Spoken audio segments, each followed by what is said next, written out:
This program is being presented in order to open up a number of questions that need to be answered if Americans are serious about ending terrorism.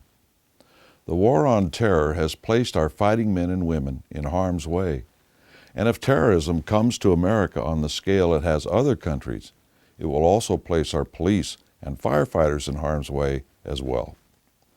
In addition, our military and law enforcement, in the name of fighting terror, are being asked to engage in activities which violate their oath of office to the Constitution, specifically our Bill of Rights. They should not be forced into this position, knowingly or unknowingly. There is more to the war on terror than meets the eye. The first question we have to ask is, what is terrorism? Terrorism is not simply acts of violence, nor is it an individual acting alone. Terrorism has a purpose, a political purpose. Therefore, the terrorist has an end in mind, at least his superiors do. The terrorist may not even be aware of what is really behind his attack and perform his mad act thinking one thing while his handlers are aware of the real intent. Terrorism has two primary purposes. One, to bring down the existing power structure, the government. And two, to force a change in the policy of the existing government. The latter is almost always to make the government more totalitarian. Therefore, the process of change actually occurs within the minds of the people more than in the government. Examples of the second tactic abound in the 20th century. One of the most famous was the Reichstag fire, which enabled Hitler to virtually declare martial law by blaming the communists for the act, reacting the German people into the acceptance of total government in the face of a contrived national emergency. Most historians believe that the fire was actually started by the Nazis themselves to provide the excuse to clamp down once the act was carried out with a plan already in place. Likewise, the Bolshevik communists in Russia used the reaction to acts of terror engineered by the forerunner of the KGB, the Chetka, to provide the excuse to clamp down on their own people. They used this reaction to eliminate any leadership opposed to communism and executed them as terrorists.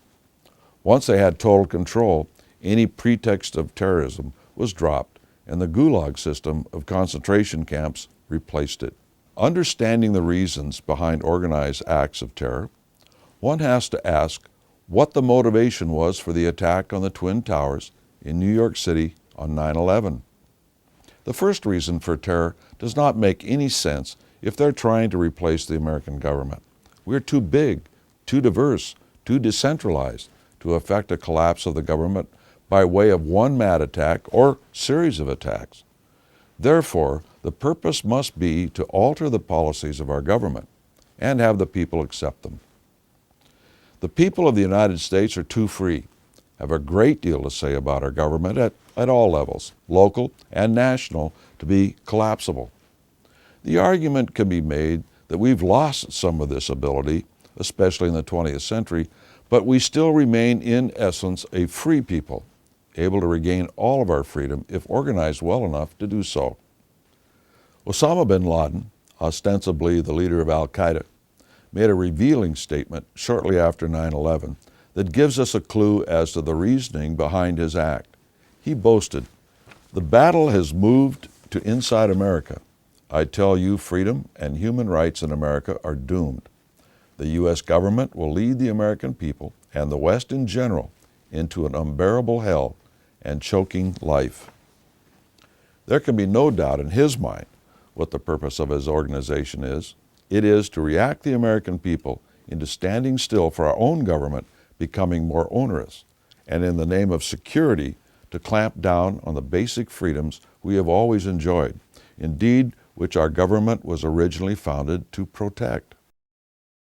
Interestingly, what was revealed shortly after 9/11, reported briefly in the world's media but largely ignored, was the revelations of KGB defector to the West, Lieutenant Colonel Litvinenko.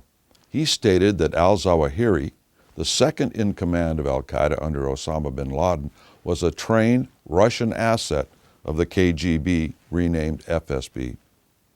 Alexander Litvinenko paid with his life for this and other revelations. 2 Russian agents spiked his teeth with a radioactive substance in England, which caused Litvinenko to have a prolonged, excruciating death. This means that the Russian handlers of al-Zawahiri knew 9/11 was being planned, financed, trained for. Agents infiltrated into the United States and widely coordinated, so widely coordinated that some in the intelligence community believe that the size and scope were too big for it to have been handled by al-Qaeda, and that a state-sponsored intelligence operation had to have been involved as well.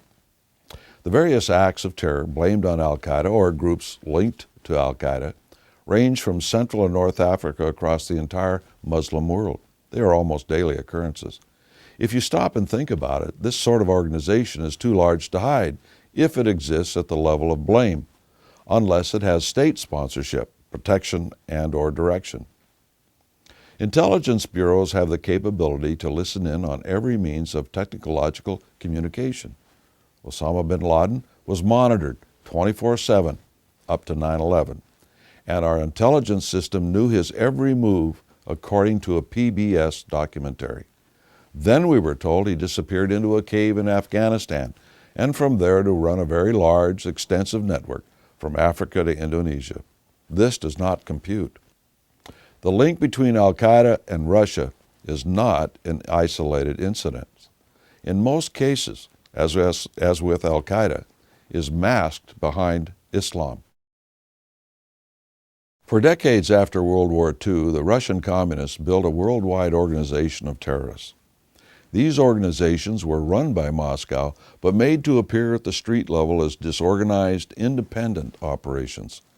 The manner in which this was done was for the KGB to use a surrogate state, the Bulgarian secret police, for instance, to operate a terrorist group inside a third country, such as Turkey.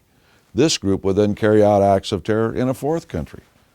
This created layers of deniability, and Moscow could play the game of cooperation internationally while actually running the terrorist show. This is exactly what happened in the attempted assassination of Pope John Paul II in 1981. The assassin was from a Muslim country, Turkey, but the orders led back to Moscow through Bulgaria.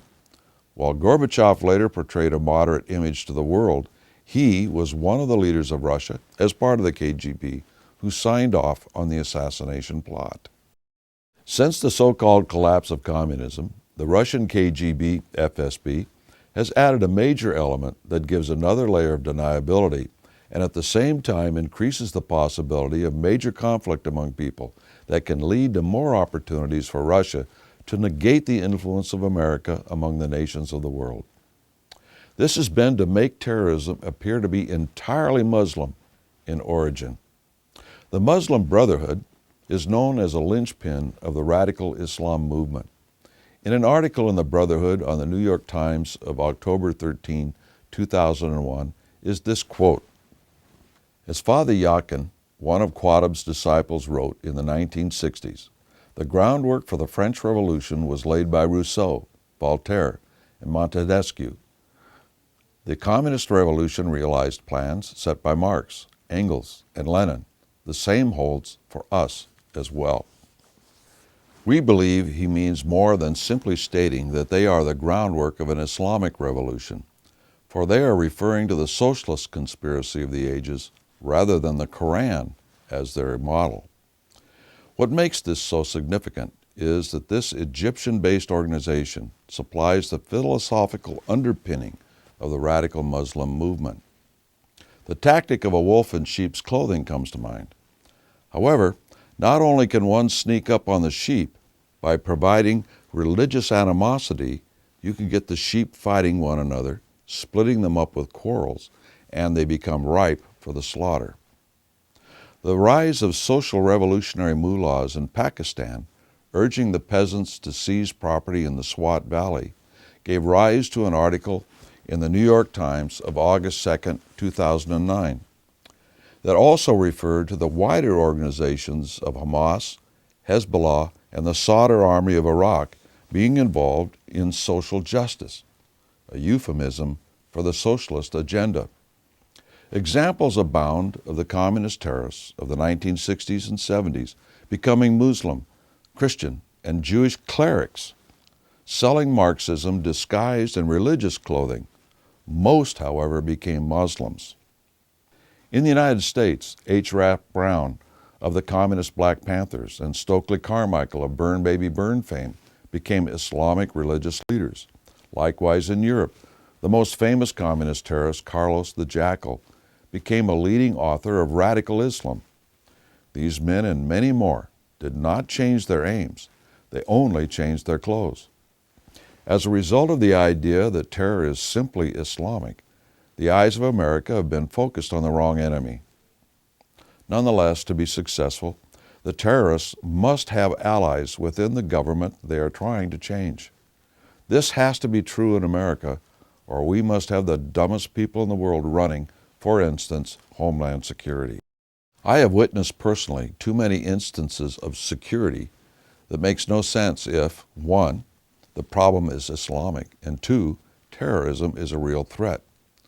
We could double the length of this DVD just discussing personal experiences where Muslims, foreign-born Russians, and others are on board American aircraft as cleaners, baggage and food handlers, even aircraft flight personnel.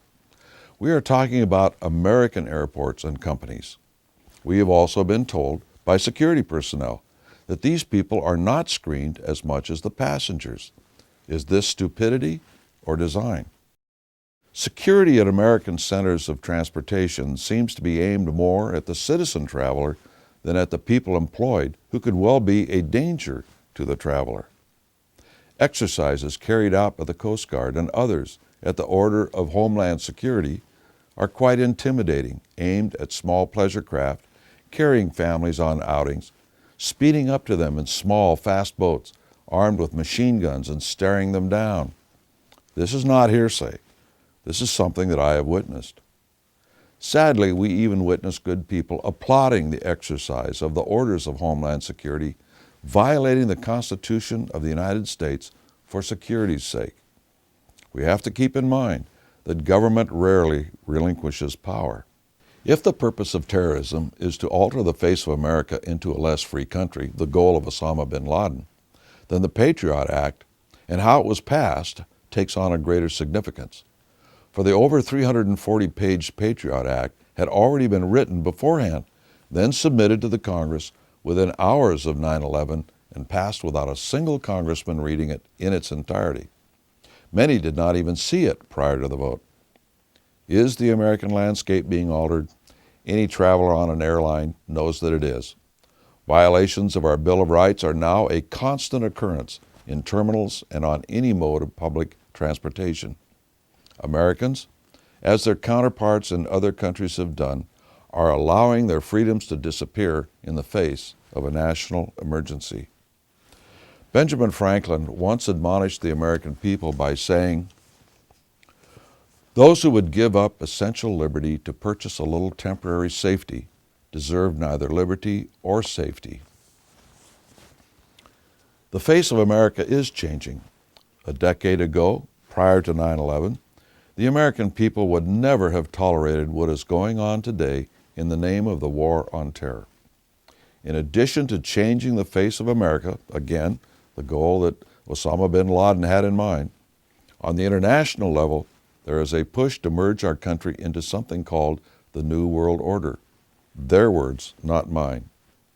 While the war on terror is not the only excuse being used to establish the New World Order, it is an important part of the initiatives. Such luminaries as diverse as Henry Kissinger, George Bush the Elder, Gorbachev, and China News, a communist Chinese newspaper, have called for the New World Order in the name of establishing peace and the war on terror. Interestingly, Kissinger has been named to a Vladimir Putin-established Russian committee to fight terrorism, supposedly a joint Russian and American citizens group. Kissinger is the co-chair as head of the American section, Yevgeny Primakov, former head of the KGB, who at one time personally ran the communist Islamic terrorists, is the Russian co-chair. It is the official policy of the United States to establish a new world order in the name of providing security. The National Security Strategy of the United States, signed by President George H.W. Bush, so states. Since then, we have also seen the Sun establish the Security and Prosperity Partnership to merge our country with Canada and Mexico in the name of providing security. There is more to the war on terror than meets the eye. We are told that Russia is our ally in the war on terror. They were also our ally in World War II. When the war was over, Russia had communized Central Europe and most of Asia as a result, some ally.